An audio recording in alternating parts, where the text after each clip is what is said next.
You Asari live for 1,000 years. What happens when your partner dies? Few sapient species live as long as my kind. We have learned to take a philosophical approach to our unions. We do not focus on the inevitable loss of our partners.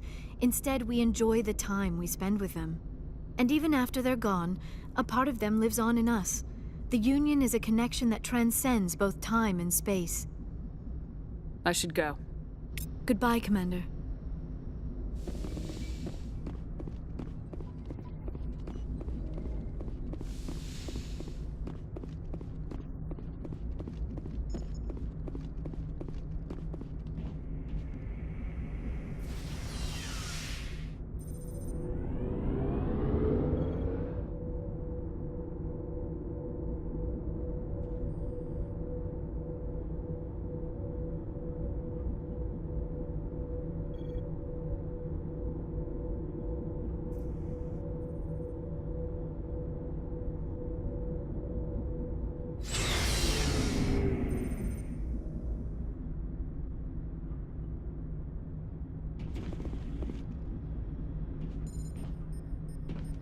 Looking for supplies?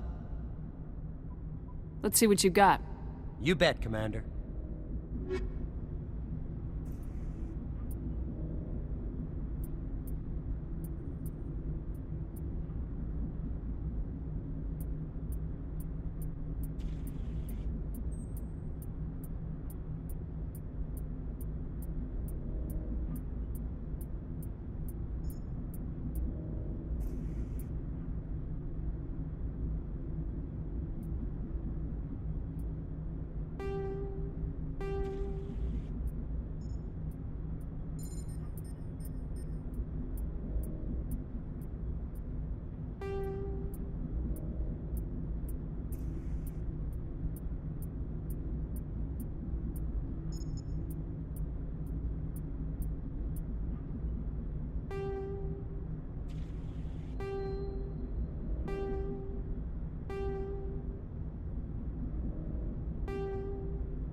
Commander, good to see you.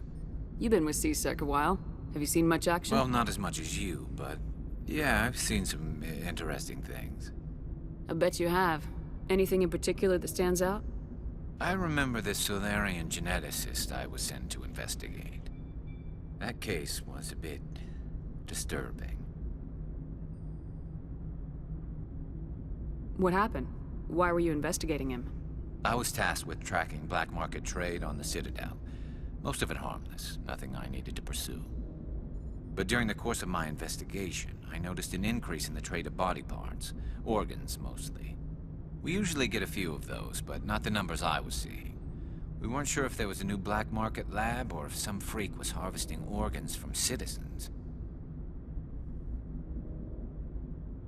You've seen this before on the Citadel? Every so often, some lab sells unwanted parts through the black market, but they're not as bad as the cycles. I remember this one Elcor diplomat we caught in my first year on the job. He was hacking people up and selling their organs, had the station in a bit of a panic. But this case wasn't that clear-cut. Turns out there was more going on than we first realized. So how did you figure out what was happening? First, we got a hold of a sample and ran DNA tests.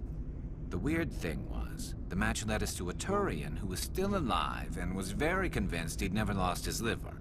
After a bit of digging, I discovered this Turian worked briefly for Dr. Salion, the geneticist.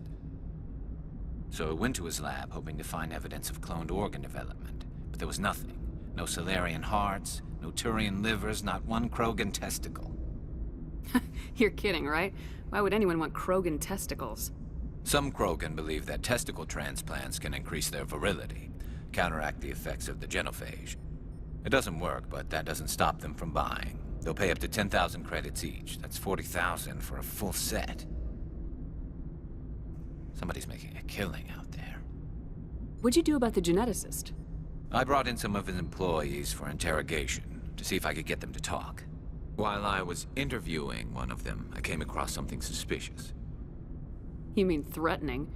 Was that really necessary? Maybe, maybe not. Either way, it paid off. One of my detainees started bleeding profusely during the interview. We offered to patch him up, and he got frantic, freaked out. I ordered a full exam to find out what was going on. Our medics found incisions all over his body, some of them fresh. That was our big break. These people weren't just Dr. Salion's employees. They were test tubes. Walking, living test tubes. He was growing parts inside these people? Exactly. He cloned their organs right inside their own bodies. Then he harvested them and sold them off. Most of the victims were poor. He'd pay them each a small percentage of the sales, but only if the organs were good. Sometimes an organ wouldn't grow properly, so he'd just leave it in them. Most of them were a mess, but only on the inside, hidden so nobody could see it. I hope he got what he deserved. That's the worst part.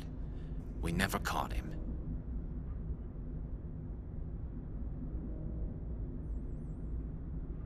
Why not? What the hell happened? He ran, blew his lab, grabbed some of his employees, and headed for the nearest space dock. By the time I found out, his ship was already leaving. He threatened to kill his hostages if we tried to stop him. But you went after him anyway, right? I ordered Citadel Defense to shoot him down, but CSEC headquarters countermanded my order. They were worried about the hostages, worried about civilian casualties if the ship was destroyed so close to the Citadel. I told them those hostages were dead anyway. He just used them to make more organs, but they wouldn't listen. It's not worth the risk. You pursue the vessel and disable it. That's the best choice. They sent the military after him, but he got away just the same. Yes, they did. I went to Palin and told him what I thought of him and his policies. He said if I didn't like it, I could quit. Well, I almost did. All they had to do was disable that ship, stop him from running. Maybe the hostages die, maybe they don't, but at least we stopped the bastard responsible for it all. If you don't care about the fate of those hostages, then you're no better than he is. You're just a terrorist with a badge. Yeah, maybe you're right. It doesn't make it any easier, but I see your point. Just wish I could have stopped him. That's all. Do you have any idea what happened to Dr. Salion? I sent out feelers from time to time, hoping to find something. I thought I'd found him a while back. He changed ships and changed his name to Dr. Hart, his idea of a joke, I guess. I told the military, but they weren't convinced it was him. I got the transponder frequency for his new ship, but I just can't get anyone to check it out. I'll check out the coordinates when I get a chance. I was hoping you'd say that. But Commander, take me with you when you go. If it's Salion, I want to be there when you find him.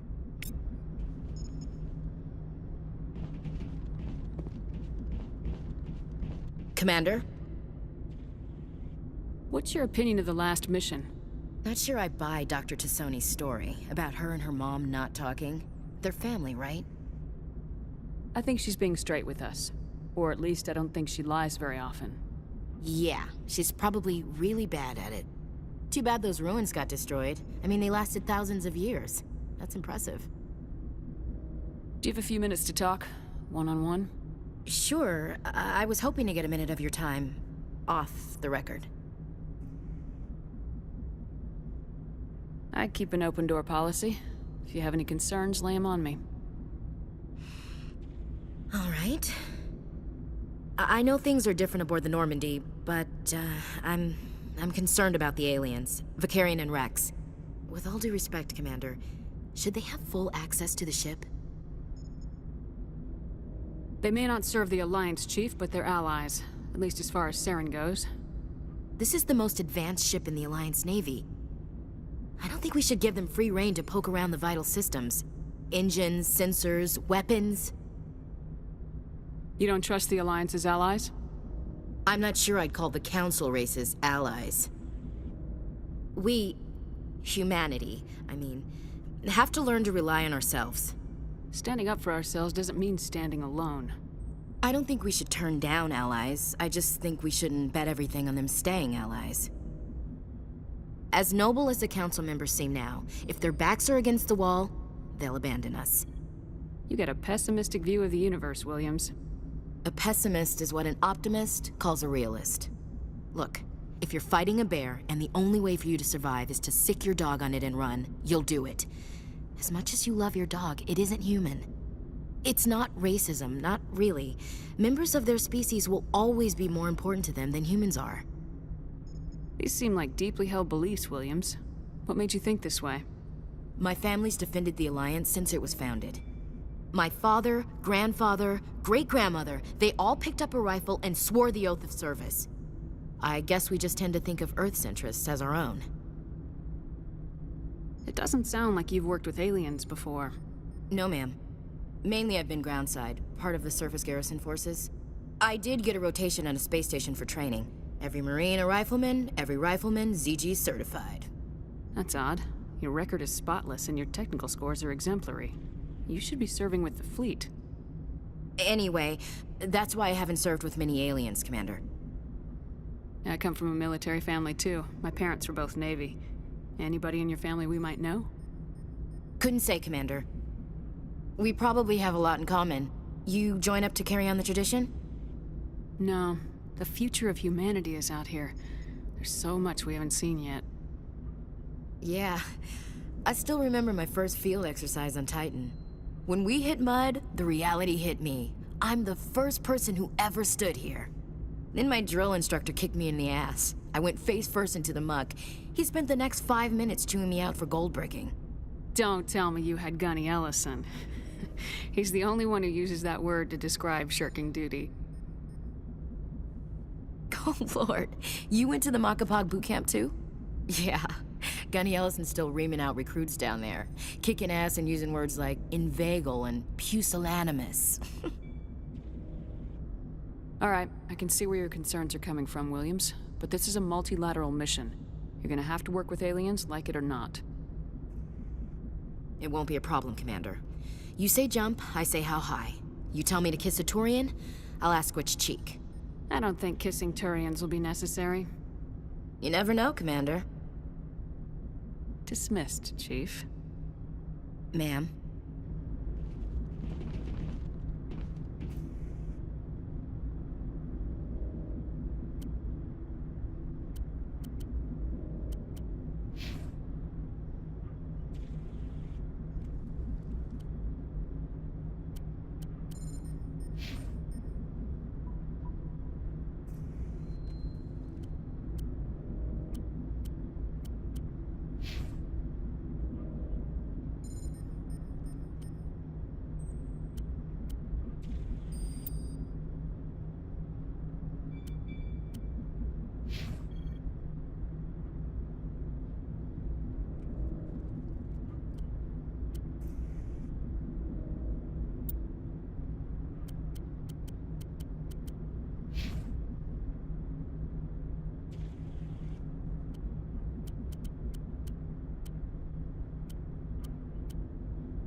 What do you want, Shepard? Why did you become a mercenary? Lots of reasons. Such as? Such as, I needed to get out of our system. I needed to eat. I needed to survive. Why not stay and help your people? I tried to help. That's why I had to leave. What happened?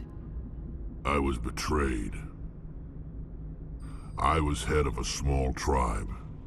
We were trying to restore order after the war, but the other tribes were against us. They followed Jared, One of the few warlords who survived the war with the Turians. But he was old, and so were his ideas. He wanted to continue the war. He wanted us to fight.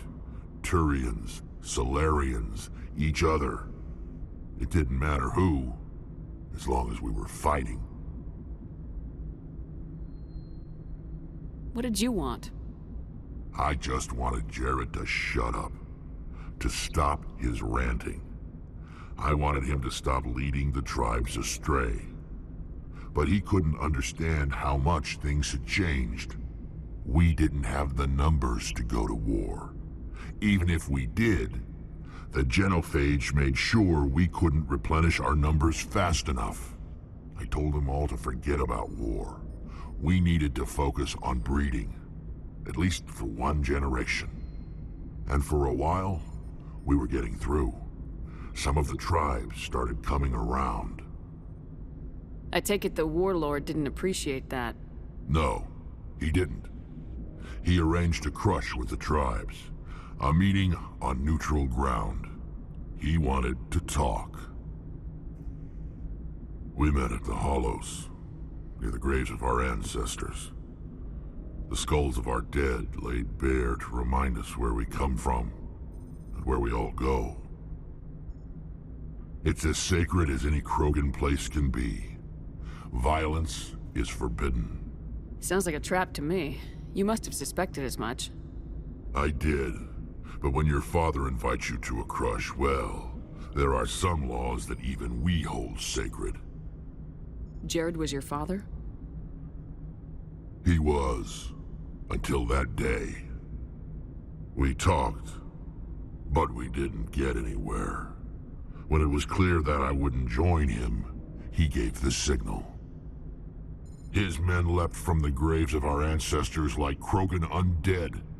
The few that were loyal to me died quickly. I escaped with my life, but not before I sank my dagger deep into my father's chest. That is why I left, and that's why I'll never go back. You must have family other than your father. Don't you miss them? You trying to make me cry, Shepard? I've got some unfinished business with my family, but that's all. What kind of business? Before I left, I made an oath to my father's father. I swore to recover my family's battle armor. It was taken from him after the uprising. What's so important about this armor? It's a relic. Useless, really. But it was worn by 5 generations of my family before the war. It's rightfully mine. Originally, it was taken by the Turian military. We weren't allowed armor or weapons after the war. Now, it's in the hands of Ton Actus, a Turian scum who collects relics from the war. He's made millions selling Krogan artifacts that were stolen from my people. He's got several bases where he stores his goods, all fortified and guarded. I just don't know which base has my family's armor. Just tell me where to start looking. I'll upload the data to your nav system. But Commander, I want to be there when you find him. So long, Rex. Shepard.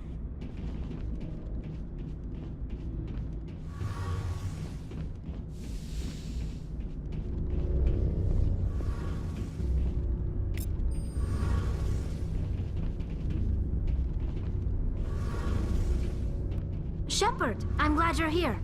Good to see you smiling again, so to speak. I'm sleeping much better now. I guess I'm getting used to how quiet your ship is.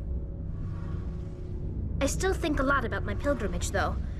I know Steren's our top priority, but with all the worlds we go to, I was hoping to find something to bring back to the flotilla. We've still got a long way to go. You'll find something to take back. Yes, but it cannot just be some derelict ship my people can use for salvage. It has to be more than that. There's a lot expected of me. What's so special about you? It's my father. He's the senior member of the Admiralty Board. He's one of only 5 people who can overrule the decisions of the Conclave for the good of the migrant fleet.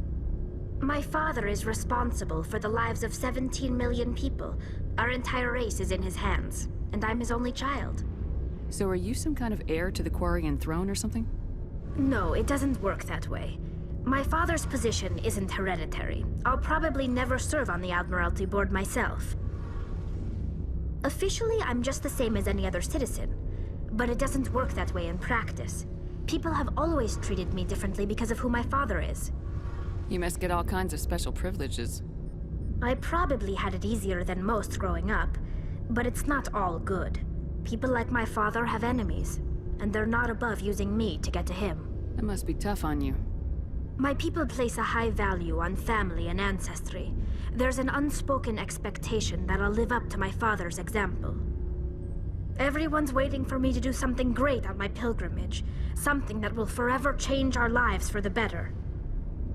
If I don't, it's like I failed, and that reflects badly on both me and my father. The work you're doing here is more important than anything any Quarian's ever done before. Yes, I know.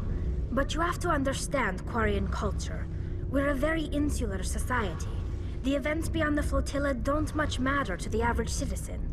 Our greatest dream is that one day we'll return to our homeworld and drive out the Geth.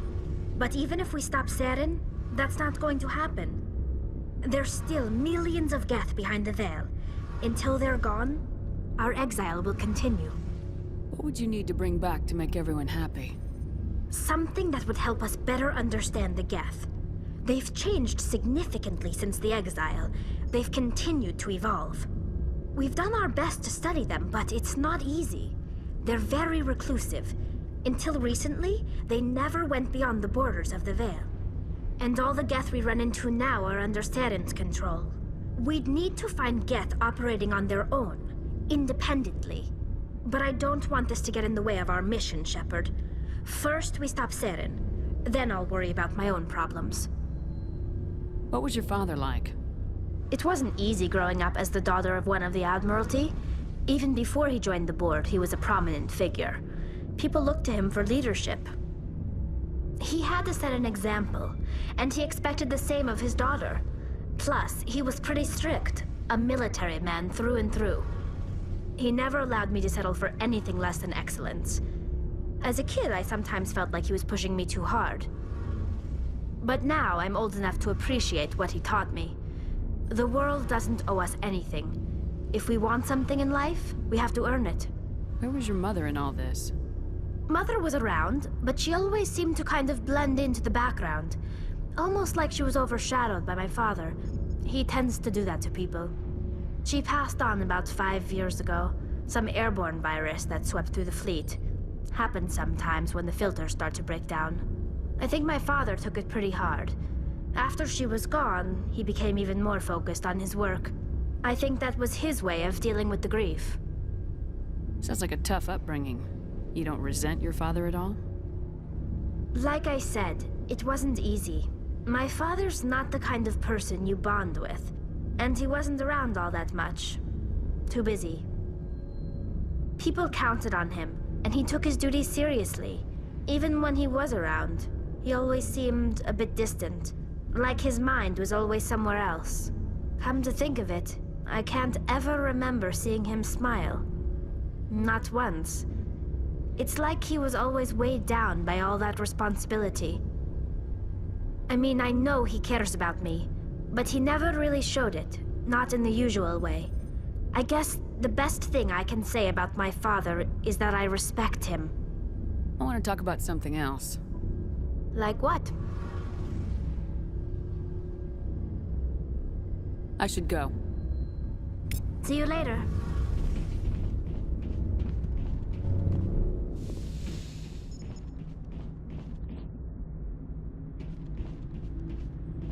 Looking for supplies? Let's see what you got. You bet, Commander.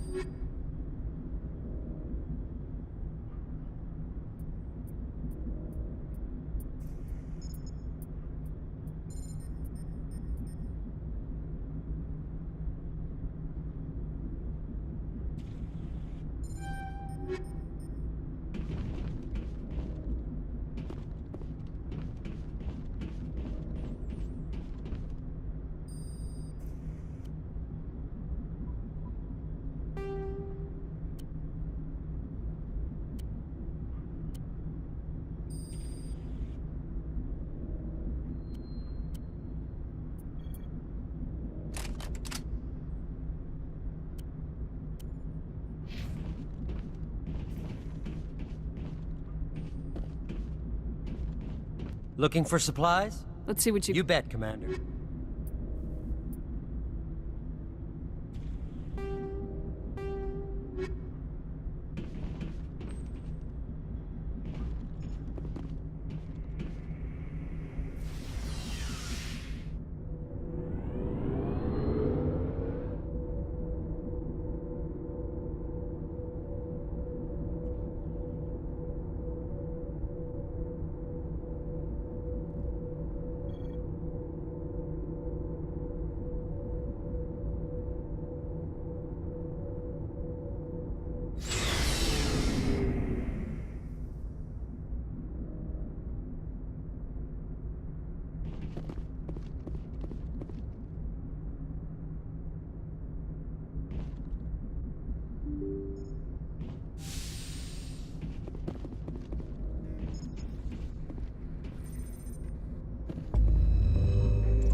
Message coming in. Patching it through. Commander Shepard, my name is Nasana Dantius. I have a job for you. I can't say any more in an unsecured communication. If you're interested in hearing my offer, meet me on the Citadel so we can talk in person. I'll be waiting in the Diplomat's Lounge on the Presidium.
aliens.